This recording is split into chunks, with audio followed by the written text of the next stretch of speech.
Ar žinojote, kad siųsdami siuntas šiuolaikiškais POS24 siuntų savitarnos terminalais, jūs sutaupote laiko, be to tai yra itin ekonomiška ir patogu? Leiskite man parodyti. Turiu draugę, kuriai noriu išsiųsti siuntą.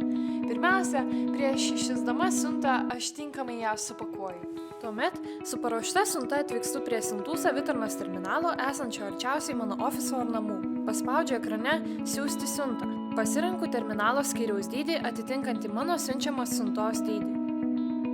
Tuomet pasirenku apskritį ir miestą, į kurį noriu išsiųsti siuntą.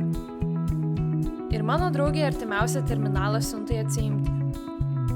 Toliau įvedu gavėjo, tai yra mano draugės mobilaus telefono numerį, o po to ir savo mobiliojo telefono numerį.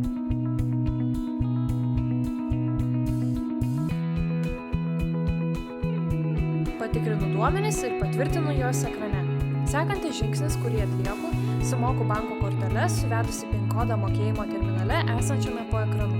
Pasiimu banko kortelę bei atspausdintus siuntos kvitą bei lipduką iš spausdintuvo. Užklijuoju lipduką ant siuntos. Spaudžiu atidaryti dureles. Automatiškai atsidarius terminalo skyriaus durelėms įvedu siuntą. Ir uždarau dureles. Toliau ekrane pasirenku, ar reikalingas siuntos kvitas. Jame rasite siuntos numerį, kurį suvedus POS24.lt svetainėje galėsite sekti savo siuntą. Taigi viskas, ko jums dabar reikia siunčiant siuntą.